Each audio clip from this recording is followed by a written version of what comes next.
Now I will generally eyeball these holes for the most part, but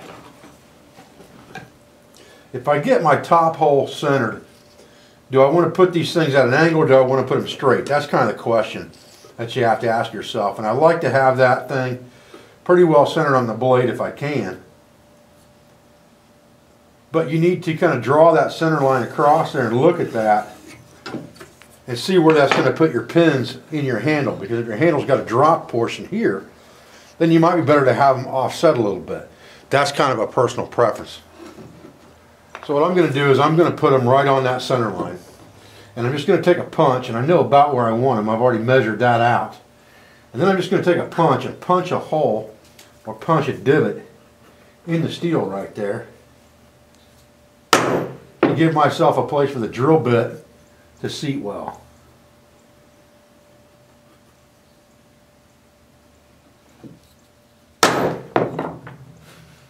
And I'm getting right on that line to do that, even with where I measure my pins out to be. Okay, so all three of those are on the line stacked, and now I just need to find a drill bit that's the same size or thereabouts as the pins I'm going to use, and then I can drill it. Now I'm just going to use 12 penny nails for pins. I'm going to use steel pins in this instead of brass. So this drill bit is the same diameter as my pin. Now if you don't have a drill press for this process, you could use a regular drill. It doesn't really matter.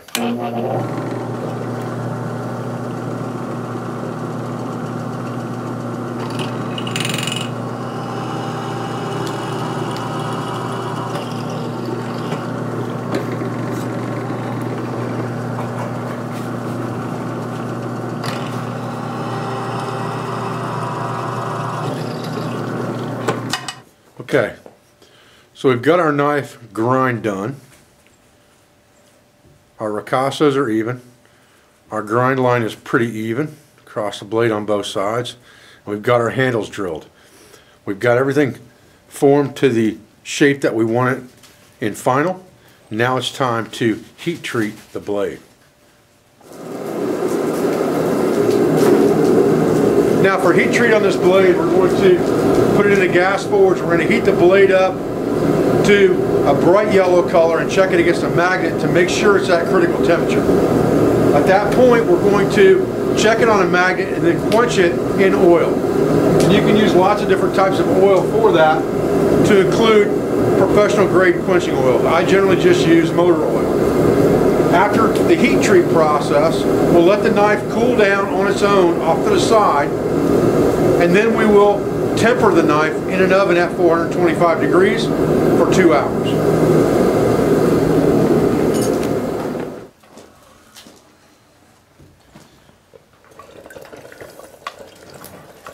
Now I'm agitating this in the oil to make sure that it cools at an even rate and I don't get any kind of a vapor lock around the blade, keeping the oil from touching it, from air expansion around the blade.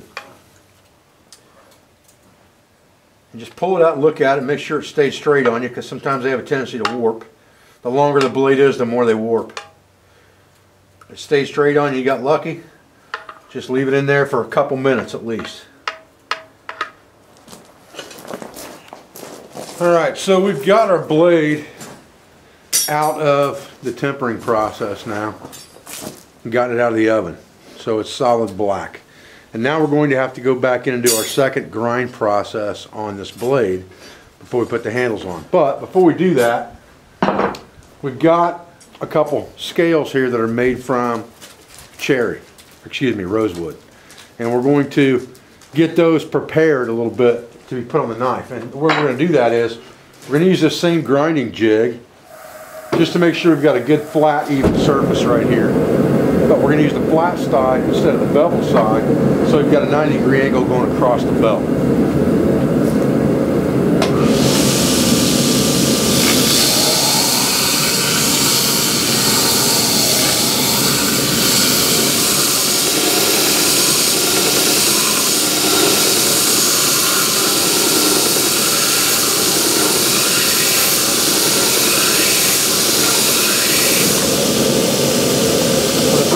us to do to check this is to lay this edge on here and look for gaps underneath. We're not showing any gaps underneath there.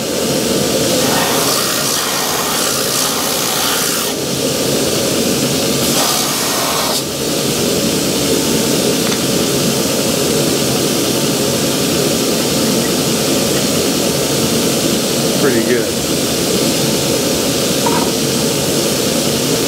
Okay, now when we get back to our grinding again and we decide we're going to grind the rest of our bevel, we want to change to a less aggressive belt. And this time it's going to be very, very important that we make sure we keep this blade cool.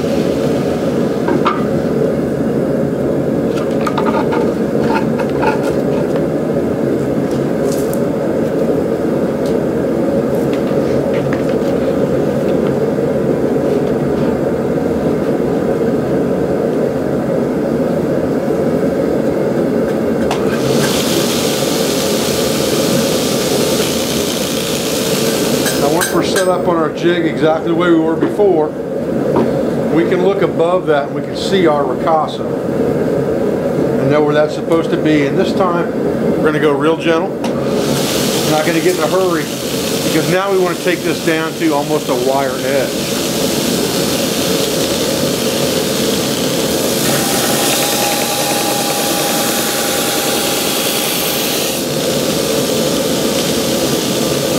It's not going to take much because we're already down on that bevel. We're going to just walk right back into that bevel and it's immediately going to shine that whole thing right back up again.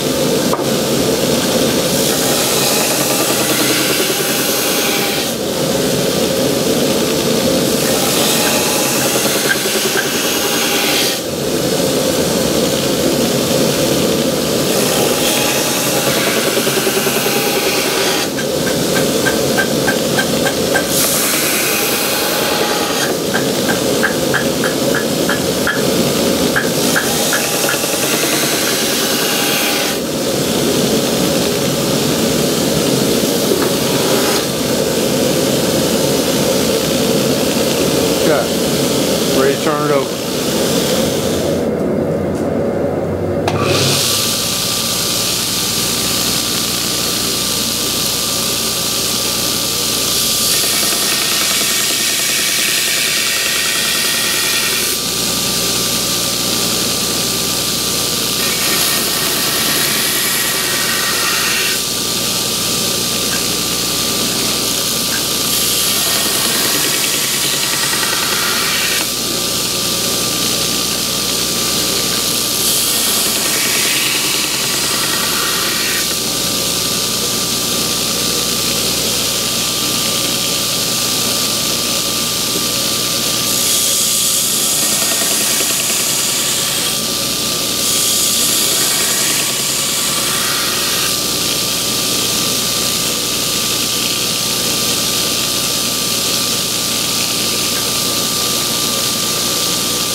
Now this final part might take a little back and forth on your part,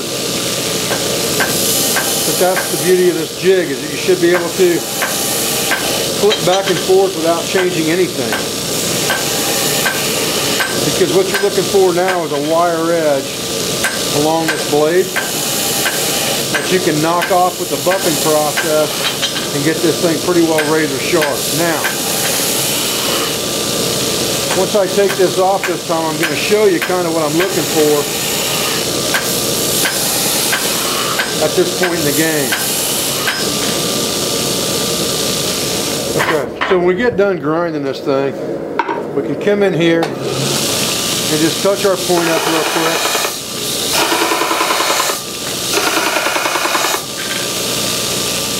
What we're looking for is we're looking for these two angles here to be the same. We're looking for the angles on this ricasso to be the same. Alright, so the next step here is to prep our handles to get them ready to put them on.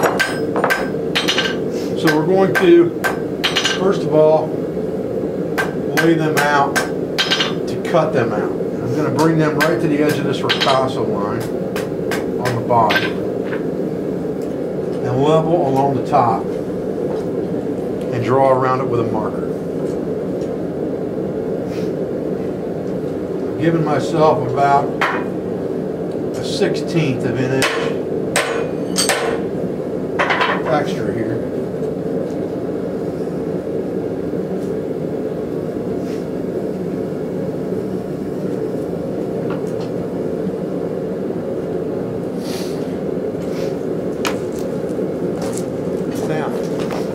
Before I cut this scale out, I'm just going to come in here with an awl and mark where my hole should be on this side, just like that. And I'm going to go ahead and drill those now and then cut this out.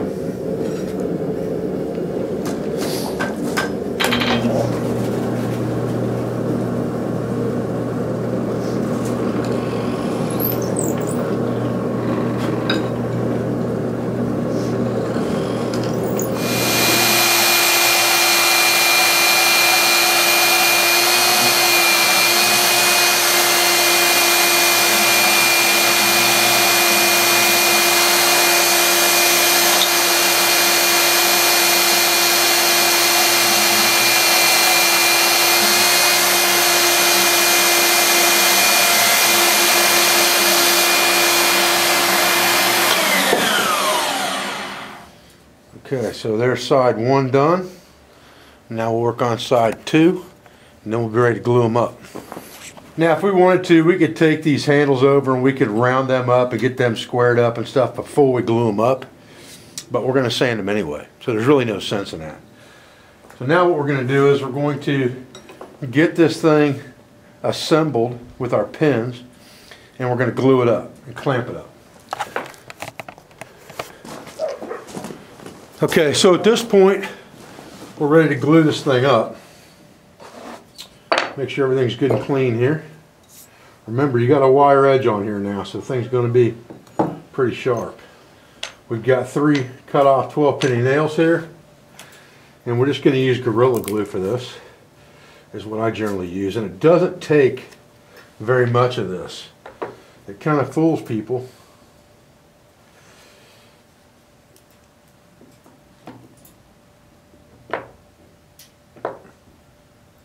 By how little it really takes. It's a little cold outside today, but I'm just kind of dabbing this stuff on because it swells up really bad and expands a ton.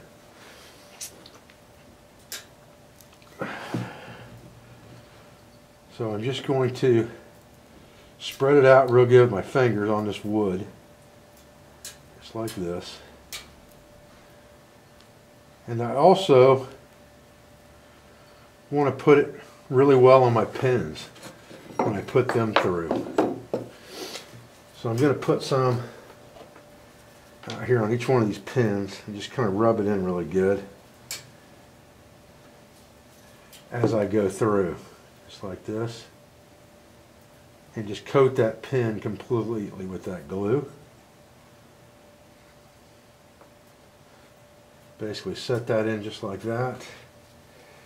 Get another one here.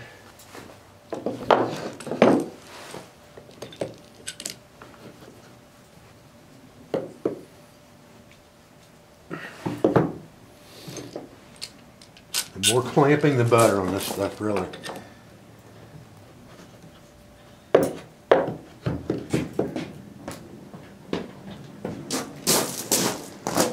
This is a little bit overkill right here, but that's all I've got. So we're going to use it.